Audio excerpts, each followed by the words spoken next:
Hey everybody, this is Spasmodic, and today's video is going to be a slight departure from my usual content. Today I want to talk about the new computer I'm going to be building soon. So over the past year, I have really gotten into PC building in general, and I've been obsessively crafting a new computer for myself for the past couple months. I'm in the final stages of this project now, and I just feel like running the part list by you, my lovely viewers. The hope being that some of you are PC enthusiasts and would be so kind as to lend your opinions on my build. Either that, or you can just tell me I'm a genius and that I make great decisions. Truthfully, I might just be looking for that at this point. I'm not great at spending my money, it always gives me terrible anxiety, so if you can spare a moment, please hold me. But in all seriousness, really, tell me what you think about the build. I'm confident in what I've put together, but if you have any suggestions or I've missed something, please let me know. I also just love talking about PCs in general, so if you want to comment about your own build, feel free. So I'll list the parts I chose first, and then discuss my thought process behind each one. I believe I've chosen fairly wisely across the board. The part list is in the description, in case the sound of my voice fills you with dismay. There's also a link to the part list on PC Part Picker. And one final note, I filmed some random gaming footage to fill the space in the background in case you were wondering. Pay it no mind. So let's get started. For my CPU, I went with the i7-9700K. Cooling that is the Corsair H100i RGB Platinum SE. My choice of motherboard is the Z390A from Asus, or Asus as I really want to call them, but for some reason Asus just feels like it works more often. Anyway, I have 32 gigs of Corsair Vengeance RGB Pro RAM. I have 2 terabytes of mechanical 3.5-inch storage from Seagate. My boot and gaming drive is the 970 Evo Pro Plus from Samsung, the 500 gigabyte model. My graphics card is the Gigabyte RTX 2070 Super in white. My power supply is the Corsair RM850x with some custom white cables from CableMod. Those are on the way right now, actually. And last but not least, my case is the white matte H510 from NZXT. I'll be removing the included stock fans from the case and replacing them with 2 LL120 fans from Corsair. So, if you're familiar with tech and you took a passing glance at this part list, I suspect you'd more than likely find yourself nodding your head in approval. It's not the most ridiculous system on the planet, of course, but I don't think it's that shabby. It's balanced, it's powerful, and it's stylish. So for this computer, I was really striving to nail it on style, being that I've never really had that opportunity before. So if it wasn't obvious, the look I'm going for is pretty simple. White. White like my armpit. I've also surrendered to the twisted wiles of RGB. But before talking too much about delicious rainbow vomit, let's talk a bit more about function.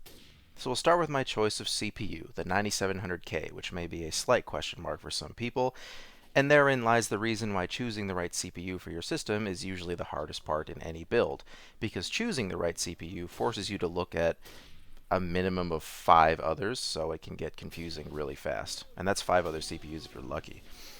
So the CPU almost everyone goes for when building a high-end yet modest system is the 8700K. No one really looks at the 9700K as a viable options and as a viable option, and to be fair, the chip was kind of an odd choice from Intel. The 9700K has 4 less threads than the 8700K, and it lacks hyperthreading. Now, being that the 8700K is from the previous generation, no one really understood that move from Intel.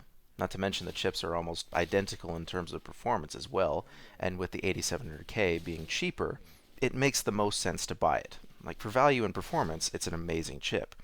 Because of this, I actually had my eye on it in the beginning, but I went with the 9700K in the end for a number of reasons. Yeah, the 9700K does have less threads than the 8700K, but I'm pretty confident, somewhat confident in saying that it's usually better to have more cores instead of more threads. So this is an area where the 9700K beats the 8700K with 8 cores versus 6. Now, games have never been very CPU intensive. You can get by with 4 cores to this day in a lot of cases, but some newer games are apparently designed to be taking advantage of more threads, so an argument could be made for the 8700K going into the future. But again, even with 4 less threads on the 9700K, I'm still working with 8 cores alongside my solid graphics card, so I seriously doubt I'll be running into any issues in the future in this area. Now, a higher thread count does go some ways in the area of productivity, but I don't work with enormous files or stream all the time. The chip I have now is more than adequate for the work I do, so I can't imagine productivity with the 9700K will be an issue in the future either. And yeah, the 9700K does lack hyperthreading, but to the best of my knowledge, that feature shines brightest with things like 3D rendering projects. Think of a program like Blender, for instance. And I just don't really have much interest in such things. Now, I did consider a Ryzen system with the recent popularity of AMD products. I looked at the 3700X for a time, which, to the very best of my knowledge, that's kind of the AMD equivalent to Intel's 9700K, but there's a few drawbacks to the 3700X. To start with, and this is kind of a general statement, but AMD systems are better known for being workstations instead of gaming PCs. Obviously, that has changed in recent times, but the convention still holds somewhat true. Now, not only is the 9700K more consistent when it comes to gaming, but it's actually better for productivity. When overclocked, and I'm pretty sure I have this right, you actually get more performance out of the 9700K over the 3700X. I really hope I'm not confusing that with the 2700X at this juncture, but we'll see. What I do know is that the 3700X runs a bit hot, as do most AMD chips, as does the 8700K. And if I can cut down on thermals in my case, why not? The 9700K runs a bit cooler than those two chips. Now, I could always go nuts and buy the 9900K or go completely insane and buy the 3900X, but I have no need for either of those chips. When it comes to the 9900K, I would just be paying $150 more for 8 more threads that I really wouldn't be utilizing. The 9700K is also comparable to the 9900K in terms of gaming performance, so I'm not falling behind in that area. In regards to the 3900X, that chip is just obscene. Maybe if I were a full-time streamer and video editor, I could justify spending $200 more on my CPU, but there's no need for that. And don't even talk to me about a Threadripper system or waiting for the 3950X. In the end, I'll be getting the most performance and value out of the 9700K. Now, really the main reason the 9700K isn't typically suggested to people for their builds is because the 8700K is and was a massively popular chip. So ergo, a lot of people own that chip, so for those people, upgrading to the 9700K doesn't make a lot of sense. But in my case, it's the right chip for me. Now finally moving on to my cooler, the H100i from Corsair. So originally, I considered going with the Kraken X52 from NZXT, mainly because it just looks amazing. It also would have tied my build together elegantly, what with my case being from NZXT and all, and if you've ever seen my eyebrows before, you know I'm all about that symmetry. But I've heard a bit too many horror stories about the software behind the pump to really feel confident and comfortable with it. Then there's the H100i.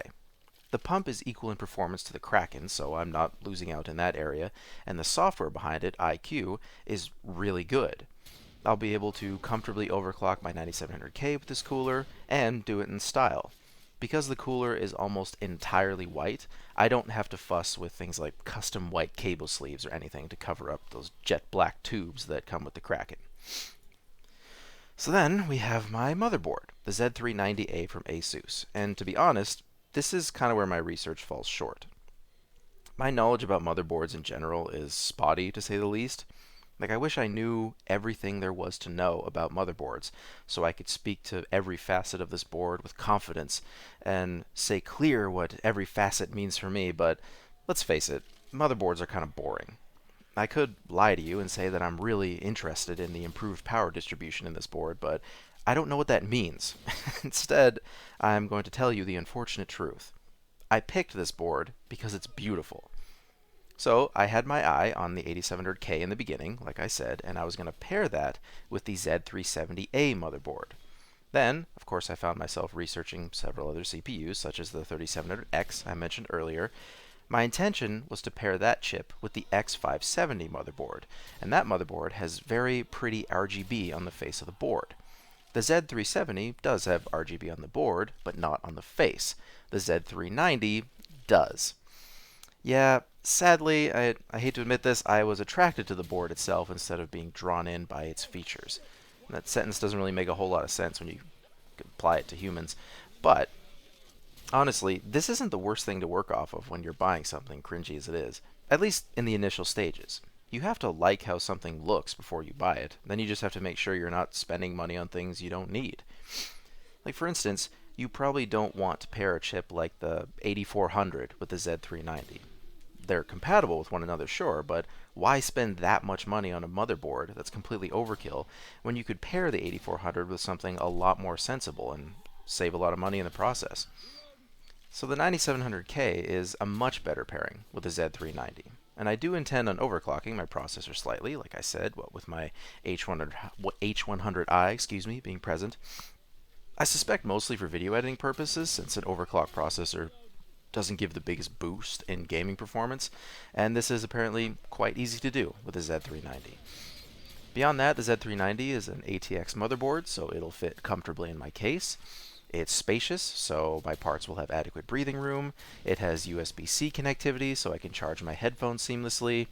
The M.2 heatsink is apparently amazing, so I can expect stable performance out of my SSD. And the board also doesn't come bogged down with features I don't need, like Wi-Fi and Bluetooth. The only downside to this board, so far as I can tell, is that the RGB is apparently a touch annoying to control, but I'll cross that bridge when I get there.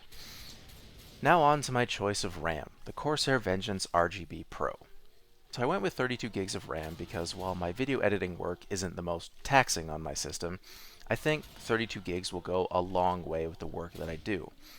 My current processor and 16 gigs of RAM isn't entirely cutting it at the moment. It's workable, it's just fine, but I feel like 32 gigs is going to be right in the butter zone for me. Now, if I was building a PC strictly for gaming, I wouldn't have much use for 32 gigs, but since this build is part workstation, I'm going to make very good use of that extra memory. In terms of the looks, the 32 gig kit is of course in white, just like every other part in this build, so it's going to look really sharp in my case. It also lights up, because I guess I've become extra in my advanced age.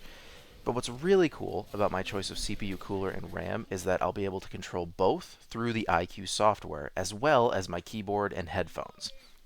No one needs this to be a thing, but it is, and I'm going to go bananas with it because I can. Now let's talk about my 970 Evo Pro Plus. Now, unfortunately, there is one massive downside to this drive. And it doesn't impact my decision to buy it, I don't want to give you that impression. I just want to say that Samsung's choice of branding is confusing and stupid. You see, originally I was looking at the 970 Evo.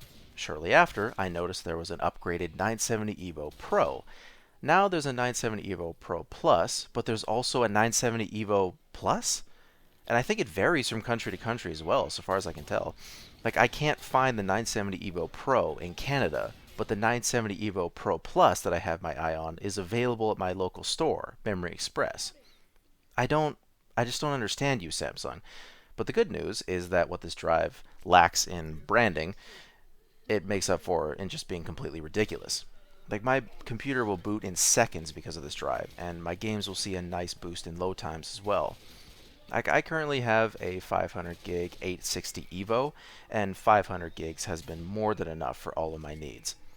The other advantage of my new drive is that because it's internally mounted inside the motherboard itself, it cuts down on the physical space needed in my build. The only thing left to do is not break the damn thing when installing it.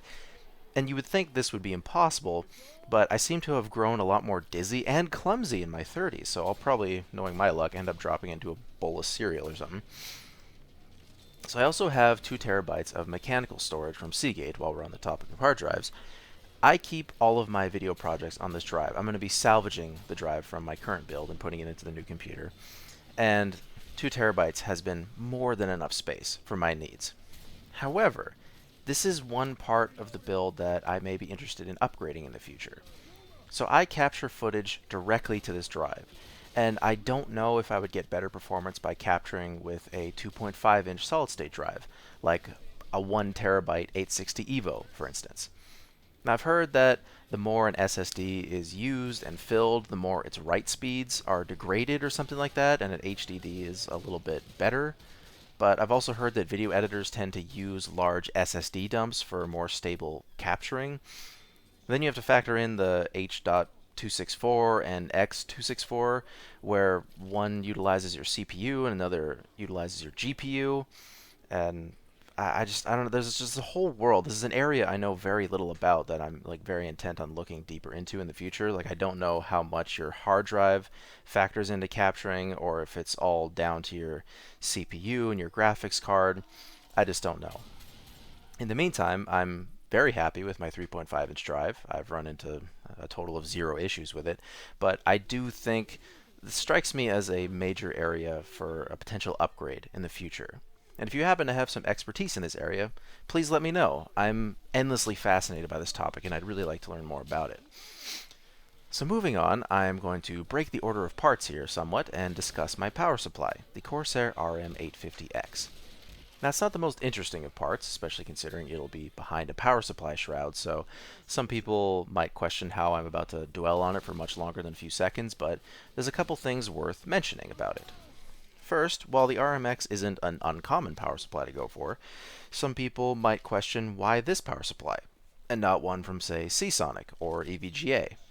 Well, the simple reason for this is that the RMX is available at my local store.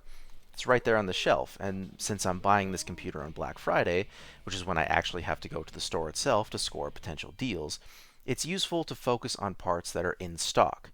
It's not a downgrade by any stretch of the imagination. The RMX is one of the best and most powerful, popular power supplies out there, so I suspect it's going to treat me very nicely for many years to come. Now, the second point of contention, 850 watts seems like a lot of power for this machine, which is true. I could get by with 750 watts fairly comfortably, but a little extra power isn't a bad thing to have. This would really only be a problem if I was buying, say, a 1000-watt power supply. It wouldn't fry my machine or anything like that, but it would probably give my wallet a slight panic attack. Now, the other thing of note with the RMX is that it's fully modular, so no cables are attached to it by default. And that means custom white cables for me, hence the white cables from CableMod. Now, originally I was going for the white variant of the RMX, which comes with white cables by default, which makes it very appealing for a lot of builders, but there was a couple points against that PSU. Not only is it not available at my local store, I discovered that the cables provided are a little bit short. They're 400 millimeters in length, while the CableMod cables are 600 millimeters, making them a bit more suitable for ATX builds. Now, 400 millimeters might be just fine in my case, literally, but I won't complain. I just won't complain about a little extra length. And I really wish I thought of a better way to phrase that, but I'm just going to move on. Now we arrive at last at the crown jewel of my system, my graphics card, the 2070 Super. This card feels very much like it's too nice for me, but I'm buying it anyway because I'm worth it. Honestly, the defining feature of this card is that it's white, so it's going to match the rest of my build perfectly. And that's the main reason behind me buying it. I would have looked at other cards, but you quickly venture into 2080 Ti territory doing this, and those cards are just obscene for my needs. Plus, they're typically all jet black, which would really ruin my color scheme. So this is the only white 2070 Super available in Canada, so I'm more or less restricted to this card if I want to stick to my white theme. I could go for a cheaper white 2060 Super, but I wanted a bit more of a powerful card. Now, this being the only white 2070 Super, this isn't the biggest problem to have, but with this card, unfortunately, it is really my biggest concern in this build. The reviews for this card are not the most flattering. However, do keep in mind, this card is replacing the old white 2080, and that card was apparently plagued by issues. People were apparently running into strange issues with the card alongside catastrophic failures. Now, it is my experience that aggressively negative reviews of just about anything, but hardware in this case, typically involve a high degree of undisclosed user error. But at the same time, it can be dangerous to completely disregard these people. Now, I say that with a great deal of pain behind my voice because I work in a restaurant, and a lady once wrote a Yelp review about how we refuse to bury her piece of lasagna in a sea of cream sauce and then bake it in the oven with another layer of cheese on top. I hate people, but when it comes to tech, sometimes people aren't always lying. All that being said, however, the problems people were running into apparently had something to do with something called Micron GDDR6 memory. These cards have stopped being produced and sold, so by the time I buy my card, it will be outfitted with Samsung GDDR6 memory, which is just fine. I have no idea what any of that means, so I'm probably just going to invest in instant product replacement at Memory Express just in case this card explodes seconds after I turn it on, then they can just give me a new one, no questions asked. The main issue, honestly, I envision having with this card is with Gigabyte's terrible, terrible RGB technology. Having a Gigabyte card currently, I can confirm that their technology is made of garbage, and I know I sound just like the people I despise, but seriously, this is the exception that proves the rule. Gigabyte is a lot like the tap water in Vancouver. There's something wrong with it, and lots of people are talking about it. This is a known thing. Like, I set the colors on my GPU to white a while back, and at some point, 2 weeks later, my card finally started glowing white. Then, the RGB program started working flawlessly, but only for 30 seconds before it's just stopped, it's refusing to work at all now. I don't understand. So really, with the new card, if nothing else, owning it is going to be really exciting. Every day is going to be like a really fun riddle. But when it comes to performance, the 2070 Super speaks for itself. If I'm lucky enough to have avoided any issues with the card, gaming on it is going to be amazing. Now, of course, I could get anywhere from 10 to 20 more FPS across just about every game in existence if I went for a 2080 Ti, but buying one of those cards is the monetary equivalent of like a down payment on a nuclear missile. And let's face really the only fact that matters. I'll be getting better performance in Minecraft with the 2070 Super over the 2080 Ti. I actually think that's a real thing. But really though, this graphics card will comfortably ease me into the future for many years to come, especially with the included RTX technology. Like, I seriously doubt I'll be in the market for an upgrade anytime soon in this area. And, if I happen to find a better card in the future, we'll see. But in the meantime, I'm going to be gaming in some serious style. So now we find ourselves at my desired case, the H510 from NZXT. This is kind of where it gets a little bit complicated. So I of course went with the matte white finish to match my build. And picking the right case has been an interesting process. It has been equal parts nightmare to fun. So in the beginning, I immediately went for the H500i because to me, it was the sexiest case I had ever seen. But I wanted to cover my bases and be thorough, so I looked at other cases to see if anything out there piqued my fancy. I looked at some cases from Inwin, Lian Li, Fantex, and Thermaltake, but nothing really struck me. Corsair, on the other hand, did offer some interesting competition. The Carbide 400C looked really nice, but I ended up deciding I didn't want to look at a door handle on the tempered glass side panel all the time, as convenient as that would have been. Then came the Spec 06, which was a serious contender for a second there, but ultimately I decided against that case as well because the RGB on the front made it look a little bit too Star Trek-y, and the interior felt a bit too sterile and stormtroopery. Then I was reading about a lot of issues that people were having with front panel connectors, and apparently the case is kind of hard to build in, so I went back to my first love, the H500i. But when it came time to assemble the PC on Memory Express, I couldn't find the damn thing anymore. This is when I discovered that NZXT took a small page out of Samsung's book and released the H510 and H510i, just to keep things as simple and not confusing as possible for the average consumer. But I went with the H510 in the end and not the H510i, which is a move that I feel some people might be a little bit confused by. So the H510i comes with an RGB light strip inside the case for a little added illumination, as well as the NZXT Smart Hub for lighting control. So in a build with so much RGB present, like my RAM, my cooler, my graphics card, why not invest a bit more money and just go all out with the lights? Well, now's the time to bring up my added case fans, the LL120s from Corsair. You see, if you buy the H510i and you want to upgrade the included stock fans in the case, because of the included Smart Hub, you're restricted to AER fans from NZXT. The LL120 fans from Corsair can't be controlled through NZXT software to the best of my knowledge. Now, of course, this isn't really that big of an issue, just buy the AER fans, but as you might remember, I'm going to be buying the white H100i from Corsair, which is essentially outfitted with fans that look extremely similar to the LL120s. So for the sake of everything matching, I went with the H510, which doesn't come with an RGB strip and thus does not come with the Smart Hub. Now I'll be able to install my LL120 fans and hook them up to the lighting node provided by Corsair, and everything will work and match inside my case, and I can have it all inside the iCue software, and it's going to be great. You know, it took me a fair second to figure all this out. It's needlessly complicated, so please be proud of me. Now, moving on to function, the H510 is a joy to build in, based off of every build I've ever come across with this case. People have nothing but good things to say about it. Now, I'm very inexperienced when it comes to building computers. I've only lightly put together 2. I've never built one entirely on my own, so the easier cable management will be, the better. Now, there is one very interesting aspect to this case.